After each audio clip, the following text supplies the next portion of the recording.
welcome to Talking TSM, the Game House's talk show about TSM's LCS team. I am Robert Haynes, your host and your guide into the world of TSM's LCS team. And what a weird weekend. What a very strange, confusing weekend it has been, not only for our boys, but for a lot of other teams. I'm not going to waste any time. I do want to jump right into this because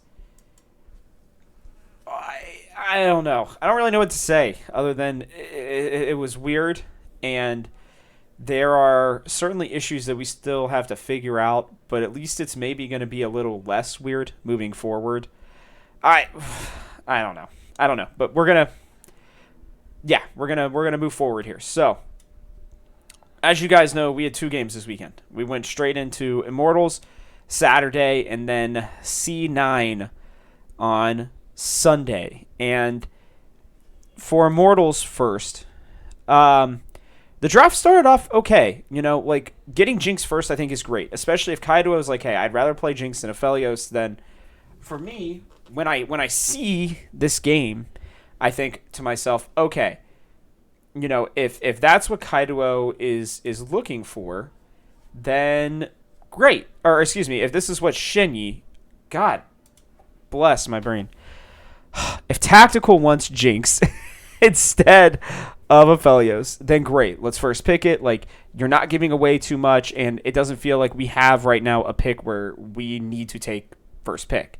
I've really not liked the side selection that we've had. I'm kind of looking forward to being on the other end where we have more counter picks. It just feels like we haven't, pretty much at all. But yeah, just strange. Anyways, then we go and we pick the Orianna for Kaido, and I'm like, why? It's still better than what we saw last week, but as soon as I saw that, and then I saw that we brought out the Lulu, it's I knew that we were going to be playing Lulu top. I knew it, and I'm sure you all did too. And not that that's a bad thing, but we had just lost on it. We had looked okay on it. And I was just really worried about it. Rest of the draft goes through, and I'm thinking to myself, okay, Spica, is looking fine here. I don't mind. Oh gosh, let me pull this up. What was this pick again? Oh, the Udyr. Actually, yeah, into the Hecarim. I liked that. Giving Xerxes Hecarim was a bit of a problem for me because of the fact that Hecarim is like one of his best and most played champs. So I didn't love that pick, but that's okay. And then when Power of Evil got the Ahri, I was like, oh no. And then they went with Camille on the Revenge. I was like, onto Revenge. I was like, oh god, that's a really great split pusher. That's somebody who, with a lot of gold, can do a lot of damage. And I think that I think Camille, should this type of meta ever come back, is the perfect pick. And I think that's going to be continuously picked. And I really liked their comp. They got the Thresh Aphelios, and I'm sitting here like, okay, Yurson's, Nautilus, that's fine. I don't mind that. Don't love it, but don't mind it. The Udyr for Spica, I was like, okay, he's super comfortable on this pick. He knows how to play it really well. Don't mind that. Don't love it because he's not super in the meta, but I think, when you're really good at a champion and the matchup really well, I don't think that's a huge issue. And then we had the Jinx, Orianna, and Lulu, and it was like, okay, Tactical's either going to carry this game, and we're going to win, or Tactical's not, and we're going to lose. Early game, I'm like, oh my god, they do the dive, so they push him out of the jungle, right? And they're able to steal the camp, and they know Hecarim's going to our blue. And then we go and we do the dive bot, and I'm like, oh my god, okay, holy shit, they're doing this. This is good. This is great, right? Huni dies, but whatever. Tactical, I think got one or 2. I think he just got one of the kills.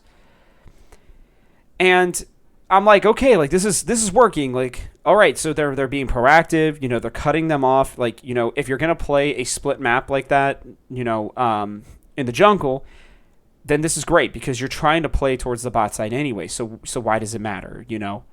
The game continues to go on. We have early dragon control. I think we got both of the first 2 drakes, and again, I'm just like, oh boy, this is great. We have bot side control. We're getting drakes early, getting dragons early. We're getting tactical head. Kaido is playing fine. Just having to kind of play a boring game for him, unfortunately, just farm simulator, but he's doing fine. And Huni was still able to get back up to the top lane and get minions and get himself to level 3 after this dive and after these dragons and everything. And I'm like, oh my god, like this is great. Spica's, I think initially out farming or at least keeping up with the Hecarim too, and I mean, it was great. I mean, seriously, I'm sitting here and I'm like, okay, like this is good. Our early games haven't been terrible, but and honestly, I think actually our early games have probably been our best part of our game, which was a problem for that we had last year. So it seems like the early game, is going great. Love it. But then we start to fall behind. Then we lose a bad fight. And you're playing from behind. Well, I know it's where the gold is located, right? I just don't love intentionally playing from behind, which is what this comp wants, right? You're trying to take advantage of, getting the comeback gold, right?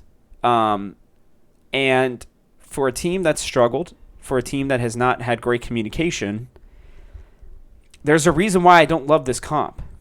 And it is because of that. I just because you're playing from behind. And when a team is not on the same page, it makes that almost impossible to pull off because there's so many things you have to coordinate, where you're going, when you're taking a play, when you're not taking a play. When are you going to team fight? And things were looking pretty grim.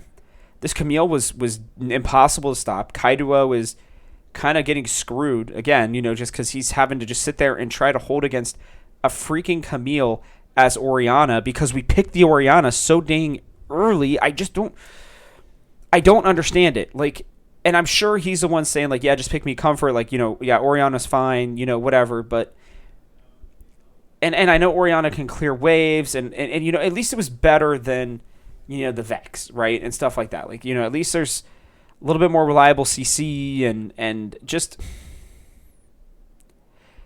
I don't know. I just it just felt like he's just not being able to utilize his skills with this comp. And I understand that it's a good comp and it's being abused, in a way that I think is useful for this team. We need to take advantages where we can get them because apparently they might not be comfortable in the 5v5. And I just sit here and I'm like, wow, we're going to lose this game. And then all of a sudden, just a switch flips. They win a fight, in basically defending the Nexus. They take a couple more fights, and then they're pushing it down at the end. And, Revenge for some reason decides, so we're pushing it in. And Revenge decides to TP back. And I'm like, Revenge, why are you TPing back, dude? Like, you have a much better chance of winning the game by not TPing back. And Tactical just gets big, gets the quadra kill. This is where the Lulu helped, was being able to use the ult. And I do need to probably point out that the turning point actually was when they were able to just run at the Thresh. And Tactical recognized that. He talked about it in the post-game interview. And then, on the Hecarim ulti, he was able to just sidestep. It was a big whiff there by Xerxes, and we were losing until we weren't. I mean, seriously, it was just like as soon as Tactical hit, that overflow point, it just didn't matter after that. TSM just turned it on, and the next thing you know, they're winning the game. And I genuinely just, This comp is very frustrating to watch, and I really hoped that we would not run this again. Spoiler alert, we did. And, the one thing I will say is this win does matter. I mean, IMT won another game. They were able to take down EG. Which means that our win against them may have been a little bit better than I initially thought. According to Tactical, Yursan was the one who called hey, let's run it down mid because they have no bot wave for Camille to catch. And that probably won them the game. They may have backed off and tried to defend more, and I just don't know that as big as Tactical was, I don't know that you win that. And so, they can thank Kaiduo for really clearing the waves well and fighting, keeping this Camille at bay at least. And obviously, everybody else buffing Tactical up. I mean, it's either he wins the game or he doesn't. I mean, and it's such a coin flip thing that I don't like this comp at all. And I'm really glad that it's going to be gone next week. I'm extraordinarily glad. It's just so stressful to watch your team be, behind all game and then attempt to basically just pull the comeback by getting objective bounties. It's like, no thank you. And with all the other crap going on, right, I'm watching this game, and, you see that, I believe it's James Tonington, I think that's how you say his name, is not there. It's Kays as the assistant coach to Chawi. I'm like, oh gosh, okay, so this pretty much confirms, most likely, Tonington is no longer there, and I wonder why. Why is he not there? We still have not gotten anything. I have not heard anything. There's been absolutely nothing leaked or anything from what I can tell. And, all I can say is I'm going to be excited for TSM Legends next week, because this TSM Legends was kind of crappy. This was probably one of the worst ones I've seen, just because they didn't show anything, really. You barely even see Shenyi at all, right? And all the times you do, he's with Tactical. And everything that's come out about him talking trash about Tactical, not knowing when to take the level 2, and this team just doesn't listen to me, and blah blah blah. And here's what I'm gonna say on that part. I think Shenyi's very talented. I'm sure he's very confident in his abilities and his ability to call the game. But Tactical, just straight up showed you that he has the talent. He has the ability to be good, especially when given resources, which has always been one of the big problems, with TSM with their 80 carries. Is they just, unless if it's double lift, whether it was Kabe or Sven to a certain degree even, honestly. Lost last year. Tactical early this year, the first 2 games this year. They just didn't give resources, and I'm sure Tactical is not the perfect mechanical player, but he's a big play guy. He steps up, and this is what he's done his entire career. I mean, you think about some of the Team Liquid games. I'll never forget that Callista game. That Callista pentakill. I'm pretty sure it was pentakill. Sorry, I don't remember the exact details, but I remember the play in the bot lane. To help them win that game last year. I was like, oh my god, this guy is. Maybe it was 2 years ago. Whatever. Sorry. I don't forget it, but I don't remember the exact parts of it. But this guy can do that. This guy can carry games. He can be Danny. He can be FBI. He can be Berserker. He can be, a person who you can put your resources into. And it's going to be interesting to see what they do next week now that, the strategy is going to be dead. Are they going to, have Huni play more supportive still? Are they still going to play towards bot side? Your son's not as talented individually as Shenyi is, but he's pretty good. And Shenyi, excuse me, Shenyi has been, doing well in Academy, and I'll go over that a little bit later. But what are things going to look like now? With a win over Immortals, what are we gonna see here, right? Are we gonna see with this strategy gone, a strategy that we've run, by the way, in 3 of our 6 games so far. 1 and 2 on it, unfortunately. Sorry to spoil the next game. But I wonder if we're going to see it again. Anyway, so after this game, I'm sitting there and I'm like, okay, no way, no how that they run this back again, right? No way. Before I go into that, we got to talk about Cloud9 for a second. And somebody asked me, Rob, like, are you gonna bring the Cloud9 stuff up? This is your show's talking TSM. Well, fortunately, we play Cloud9 this weekend. Well, we did play them this weekend. And so, yeah, I'm going to take a minute and I'm going to talk about this for a second because right before Cloud9's game against CLG, which would ultimately give them their first win of the season, LS was fired. Yes. I believe LS stands for Last Shadow, if I remember correctly. But the head coach for Cloud9 was released, not come together with a amicable ending or him leaving the team because of stress. No. He gone. They let him go. And I'll be honest with you, I was shocked.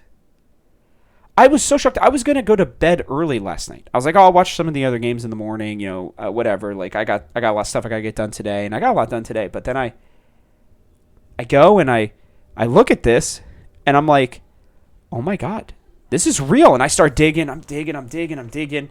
And here's the only thing I can tell you is, because I'm not going to go out there and spread rumors. Literally the only thing I was told, and this was seen on Malice's Discord as well, is that it was deserved. That's the only thing I've been told. One individual specifically told me it was with merit, and obviously, the players are kind of reeling from it. I would expect so. I honestly wonder what these Korean players and Fudge and Max Waldo, what are they all going to do? This whole thing was built around LS and his idea of a team. And they go out and they look like crap against CLG. I mean, they were terrible. Truly. And I tried digging. It woke me. I mean, I basically woke up with energy. I'm like, what is going on right now? How did this happen? How does it go from this guy leading the team to 3-1 to the whole LCS is talking about him. Everybody's afraid of playing against comps against him because it just seemed like he was just on this other plane in terms of how to play the game. And we find out that they're not going to tell us. And LS may be going back to Korea, according to himself. And he seemingly does not seem to know why he was let go, which is even more shocking to me. Apparently he did not want to leave. Apparently he is just as taken aback as everybody else by this decision, and that they let him go 4 hours before the game started. Now, I tweeted that there was, maybe a potential that the decision had been made the day before. It seems like he was able to, squash those rumors himself. And, I don't know what decisions C9 made. I don't know when they made it. I was just something that one source had told me that they, had been hearing / talking about. And I'm still baffled. I really, truly am. I have never seen anything like this happen in the LCS, and I just cannot understand why. I mean, what does he have to do to get kicked from a team? I mean, most of the time, from what I heard and remembered, the man left on his own, right? Like, he made the decision to leave because of the stress. Apparently, he was loving it and was succeeding. Now, there are rumors that he may be trying to latch onto another team here in the U.S. to keep his visa. I don't know about that.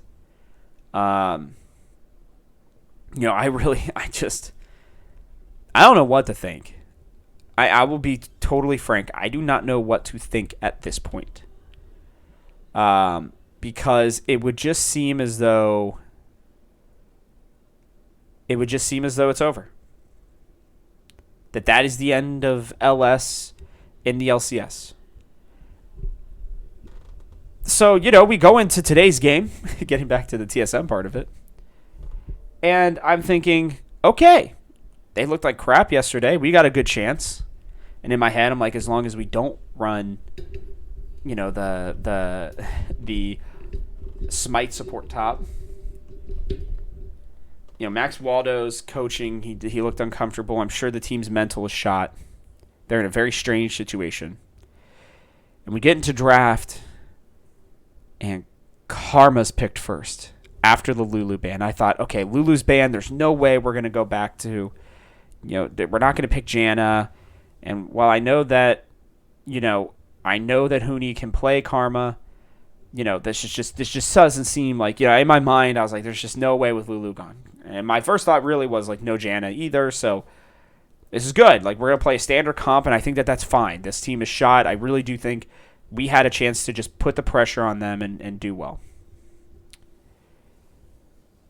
So we get the Karma, we get the Jinx, we get the Rise, which I liked, actually. I'm like, okay, if they are going to use this Karma in the Smite support role, at least Rise can clear waves and is good in 1v1s, even with somebody who's a little bit fed, because, he can just snip, snap, and these waves are gone, and he can lock people down under towers. I'm thinking, this is great. This is what we needed, right? Like, at least for Kaido, you're giving him a chance. He can at least fight. Early game goes really well, right? We get to see your son's Alistar. We get the Xin Zhao out of Spica, and I'm thinking, okay, this is great. This is exactly what we wanted, right? If we're going to play this comp again, at least we're getting started early, and things are going the way that I had hoped that they would go. Because we do a dive bot, and they picked a weird comp, by the way. I mean, Karthus Senna bot, are you kidding me? And it has nothing to do with them, but I'm thinking to myself, why? Like, those picks, I think, in obscurity maybe are fine, but I kept thinking to myself, I'm like, Rob, why? Why would they take those two bot into this matchup other than for the range factor? I'll give you guys a second to think on that.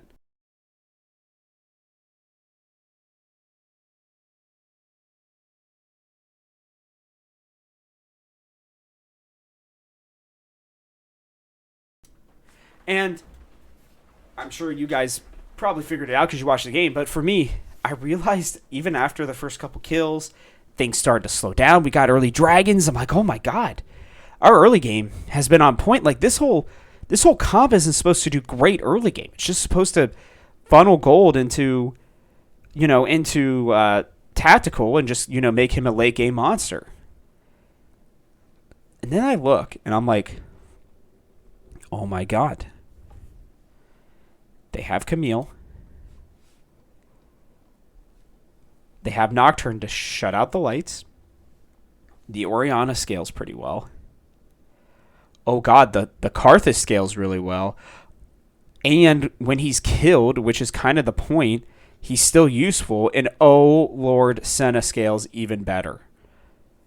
While she's obviously support, she gives the shields. She's able to hide people, make it a little even harder for people to fight. And I said it in the Talking TSM Discord. Oh no. Oh no, they have a lot of scaling options. And again, like I like the rise for Kaido. I think it was a good decision.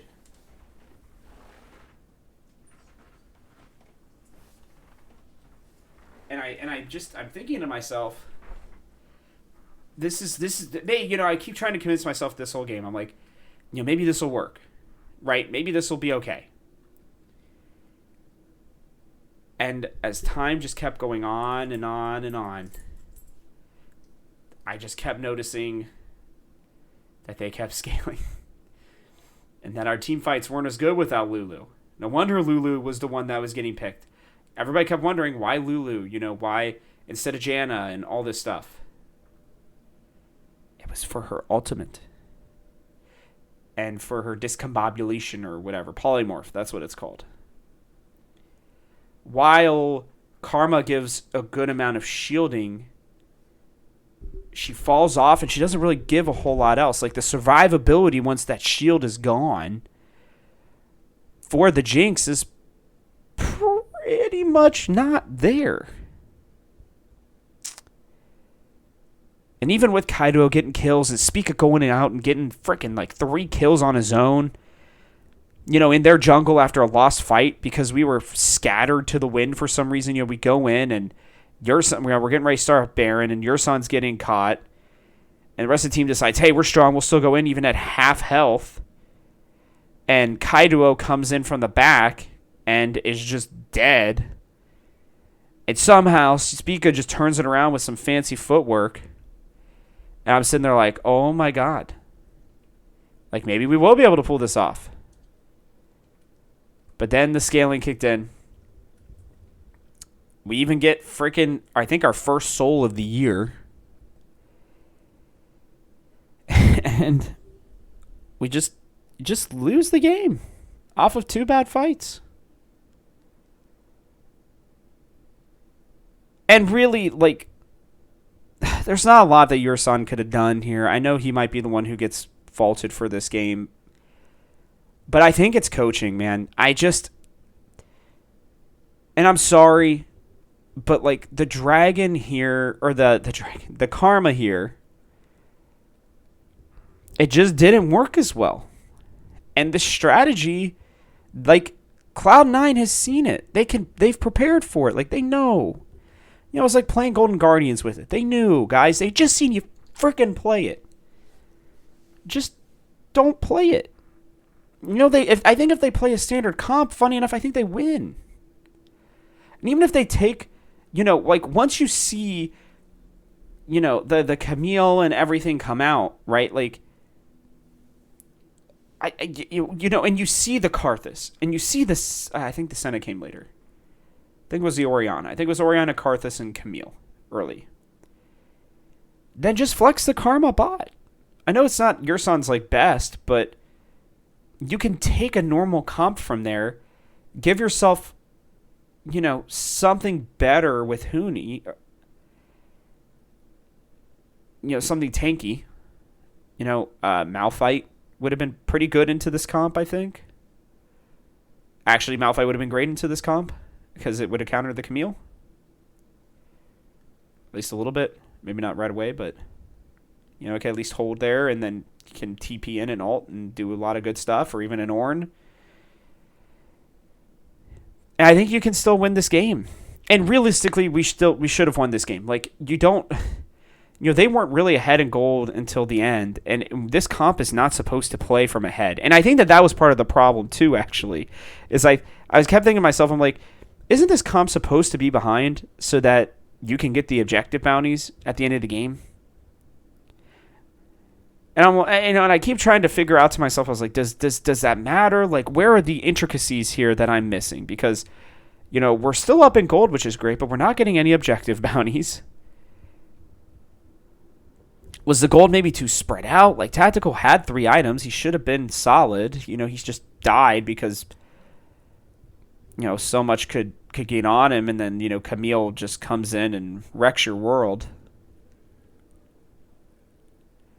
I don't know. This game felt weird, and I'm so freaking glad. I'm just so glad that we are done with this meta, because it's just too stressful. It's you can come back, and that's good. But that's it. If Tactical dies, your comp is done. With the Rise and with the Xin Zhao, this one felt like it could have survived Tactical dying, but I don't know, maybe if it was the Orianna speed up and shielding and, and massive CC that didn't work. Fudge had some pretty great ults. I don't know. I didn't really study this comp until it came into the LCS, and then I started looking at it more and more and more, and it evolved, and TSM seemed to be the ones, pushing it forward, right? And, all these plays that we were making bot lane that, Cloud9 were prepared for, especially when we were just pushing them in, but it's just, I don't know. There was just something felt off, and we couldn't take advantage of LS not being there. And now we are heading into a 3-game weekend, which is the great part. We'll be playing Friday, Saturday, Sunday, which will be great. But we're going to head into a weekend where we are 1-5. We are tied for last in the LCS. CLG is currently playing. I want to make sure that is correct before I state that for sure. Yeah, I mean, if CLG win this game, which I will check real quickly here, see where they're at, or if they did win or not. Looks like it might be over. Yeah, TL won, which shouldn't be a surprise. So CLG and TSM now sit at the bottom. And guess what? We're going to have to play them next week. We play them on Saturday. No, Sunday. Saturday. Yes, Saturday of our 3-game weekend. Oh, man, guys, I never thought I'd see a day where I'd have to consistently put TSM at the bottom of power rankings. Anyways, here are my overall thoughts. Shenyi played well this weekend, and it's very clear that TSM, Academy looked better. In the first game from Yurson, apparently made the call, at the end, which I think is great. So, we got 2 interesting things happening here between the new guys. And I was really surprised the desk is like, yeah, TSM Academy's been real bad, and I don't know about, Shenyi and blah, blah, blah. And I'm like, guys, Shenyi helped them go 2-2. They should have been actually 3-1 this weekend. And they played CLG Academy, who I think were one of the top teams. I think they were like 15-6 or something like that when they played them. The team looked better with Shenyi. And I'll explain why here in a second. And then, we got to give credit to Yurson, too. If he's especially making the call at the end, which, I mean, I'm just going to say, I don't know that Shenyi and Tactical will ever be able to play together, because Tactical just straight up, like, I'm sure Shenyi did not love hearing when he was like, yeah, Yurson made the call, and we trust him. We trusted him, and we went with it. And I'm like, oh, God. Oh, boy, that was either unintentional or directly, at at Shenyi. I don't know. Wasn't great. But yeah, I mean, at least he, Yurson came in, and I think it helped. And for the main team, I think less voices equals better. Like, they just play better. And I think one of the reasons why is, and I think I mentioned this Thursday, because the Yurson news was already out at that time. Or maybe not. I don't remember. Probably. Sorry, brain farting here. But if TSM are struggling with comms because Spica and Shenyi just completely see the game differently, which it seems to be that way,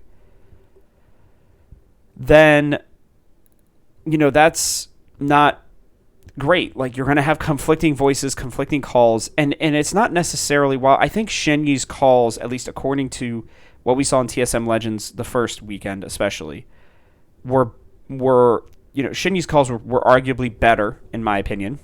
Again, from the very little that I saw.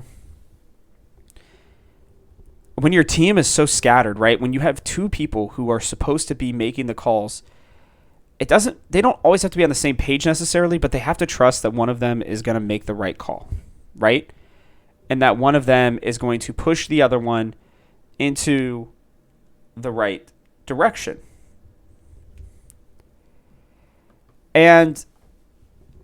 when you have these conflicting voices, it makes it really hard to play the game.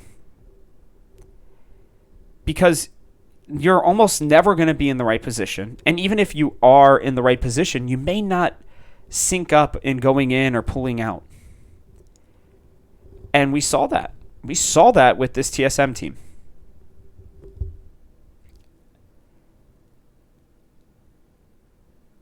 Then we see on Academy, it feels like a stronger and better voice on Academy equals better. Because it does. I think that the problem with this team is Yursan is not a shot caller, apparently. Or not like a very confident one, or maybe it was just because he was, the rest of the team wasn't functioning well together. I don't know if it's just that Shenyi's just that good that he made them that much better. I think he made mostly good plays. There were some plays he was kind of off on, but he looked comfortable. It looked like they were following what he said. And I think that team needed that. They know how to play the game, but they needed somebody who came in with a very strong voice and told them exactly where they need to be and what to do. It's sad because, what is the point now of Shenyi being on this team if Yursan is able to come in and make the team better? And I can tell you, these 2 games were the best 2 games they played all year, regardless of the outcome. And they had a chance at a 2-0 weekend. They really did. I mean, it was realistically, I think, the one thrown fight at Baron. I think that even with Spica getting the kills, I just think, if Tactical lives there because he has the Lulu ult, and they don't try to fight it with half health, I think they win that game.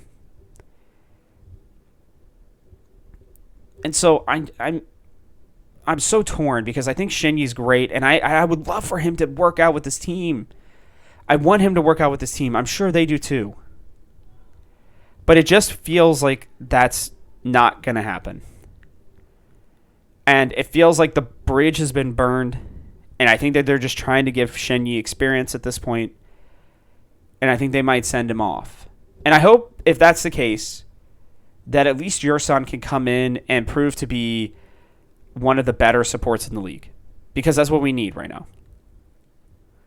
He has potential. I mean, he really does. I don't know if you guys watched TSM Academy last year, but okay, yeah, now I know I definitely did talk about it on Thursday because he was the best player on that team last year, at least in terms of potential. I know Cody Sun had great games and Hanser had great games, but there were games where it looked like they really just didn't really care to be there until the playoffs started.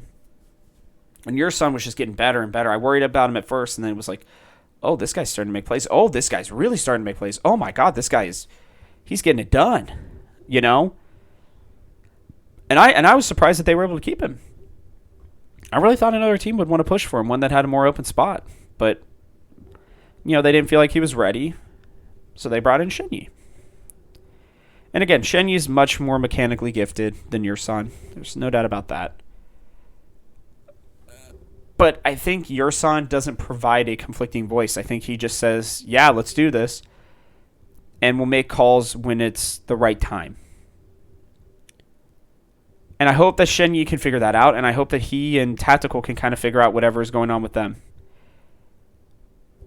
And I think we're going to learn a lot. If Shenyi comes back up to this team, then I can say that they're going to give it, that they probably figured things out between Tactical and between Shenyi. If they don't, like if Shenyi does not come back up this split, like actually I would say here in the next 2 or 3 weeks, I would say he's gone. And then that makes me worry about Kaido. And then it makes me wonder what the hell have we been doing?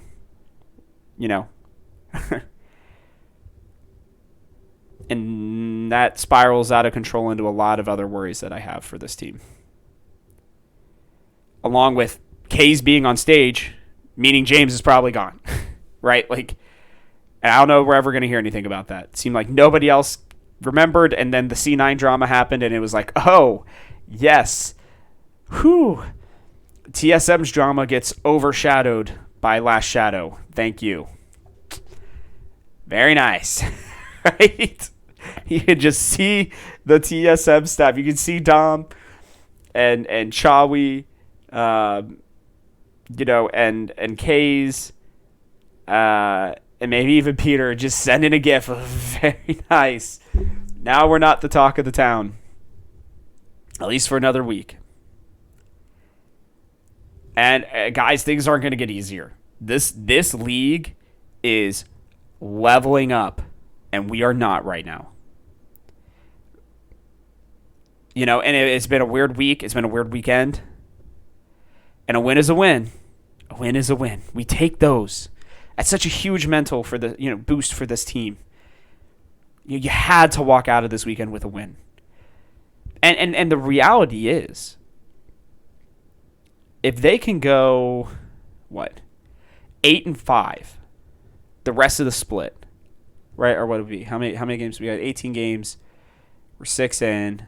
So we got 12 games left. So that math is wrong. It would be 8-4.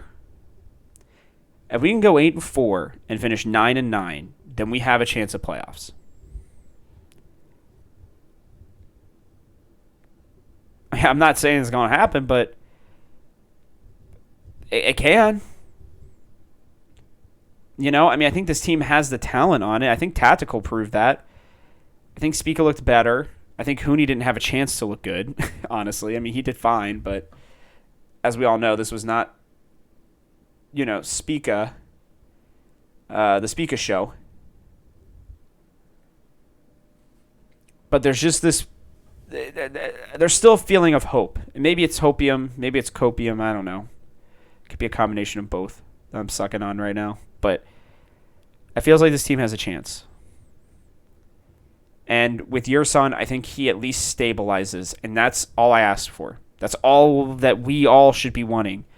He doesn't have to be great. He just needs to stabilize this team and allow the rest of them to play. And I hope with this meta change that they are actually able to allow Kaido to show his strengths, because everybody's going to sit here and be like, Kaido's fine. He's not great, but he's fine. They have not even once tried to play through him. They have not even once really, it feels like, tried to give him a chance to carry a game. Like, let me see a frickin' LeBlanc game. She's being played in the LEC. She's being played in the LPL and the LCK. Give this boy a chance to carry. Please. God, let him be aggressive. I've seen 3 freaking games in a row of this boy trying to just have to sit there and farm. Man, this guy needs a chance. Please. Please let him. Like, I don't want to see them just, let Kaido go or Kaido leave without us actually getting a chance to see what he can do. Because I don't feel like we are. He's been great on stream. TSM fans love him. This guy can be a person you can build around. He has the mechanics. He's gifted, for sure. I mean, with all the craziness, he loses his only, good friend on the team. I mean, he straight up said it in TSM Legends, this is the guy I'm comfortable with. And then they're like, oh, yeah, benching Shenyu, by the way. You think that didn't affect Kaido? And he still has gone out there and taken L after L after L for this team. I hope I remember this Thursday, but I want to say, just play through Kaido. Let him try to carry, or at least give him a carry, a true ability to carry champion. Give him something fun to play. I want to see it. The whole point of this is to prepare for summer, prepare for Worlds. And this guy's either going to work or he's not. I think he's going to work. I think if they give him a chance and they say, hey, don't you worry about what's going on with Shinji. That has nothing to do with you. We have full confidence in you, Kaido. You are going to be great. Let us help you be great. I hope that Spica and Hooney and Tactical can sit down and be like, hey, listen, guys, spring doesn't matter, right? We're not here to go, 9th place. We're going to fight for a playoff spot. But what we're trying to do is learn about each other and be ready for summer. They're right on that edge right now for me in terms of potentially being able to push for a playoff spot. I feel better than I did. I don't think that they're going to finish last, and I don't think they're going to finish even 9th. I think the 8th to 5th range sounds about right, unless this team just starts rattling them off win after win after win after win. I don't see it happening, where they can get better than 5th. But, we'll see. This league is crazy, man. teams are losing all over the place. It seems like it's TL, probably FlyQuest, which is crazy. They pulled off a huge win over 100 Thieves. And then I guess it's 100 Thieves at third. I think Golden Guardians at fourth. A lot of people got upset with me about my predictions. I just want to say, I missed on FlyQuest and Evil Geniuses pretty hard. But at the beginning of the year, I put out that power ranking, which listed, teams could go anywhere from, 8th to 2nd, for us with TSM. In C9, same thing. They're like, why would you give such a long range? Well, because we don't know. Things happen that, if both players are failures and, Hooney doesn't play well, which he's played fine. I was like, that could spell doom for this TSM team. And, well, we are one of 2 teams with 1 win right now. And we're going to get to play that second one next week. And I just really would love next week for us to come out at 3-6. That would be so huge, guys. If we could find a way to be 3-6 after next week, I'd say, okay, here we go. We got a chance now. You can't really win or you can't lose much more, through the second half. And if by some miracle they can get to 4-5 after next week, then next Monday's show is going to be awesome. It's going to be like a party. We'll have to see here. All right, I'd normally be ending the show, but I got one more thing I got to announce. This was put together by our friend Mellory and some of the other awesome people here on the Talking TSM Discord. But we're announcing an official 1v1 tournament. All right, and the only way you can get into it is by joining the Talking TSM Discord. But it's going to be a one-on-one tournament. The rules are blind pick Howling Abyss, 3 bans each, first turret, first kill, or first to 100 CS wins. Double elimination bracket. I am going to be in it. The goal is to, just kind of play the games when you can, record them and all that stuff to be able to, make sure that everybody sees it. But, yeah, it's going to be just something fun that we do for a little while. This is all thanks to Mellory. Mellory's been amazing. He's helped a lot with everything. Seriously, this guy's awesome. So, if for no other reason, you should come in and join this for Mellory because he is an outstanding individual and somebody who has been huge in helping me really get Talking TSM and this Discord and everything else fantasy-wise too off the ground. So, I hope that you guys will join.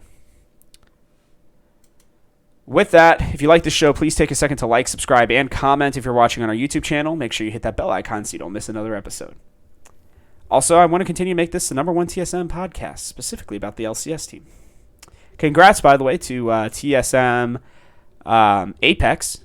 Or not Apex. Well, I think they might have won. I don't know. But TSM Rainbow Six team, Bolo and the boys, going out there and winning a world championship. Crazy. I think it's the first one in the org's history. So, pretty amazing from them.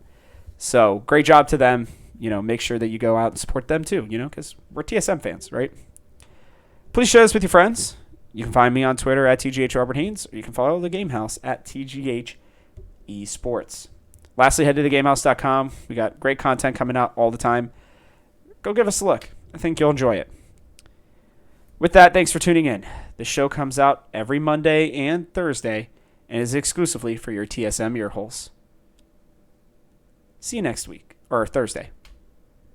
Messed up the outro.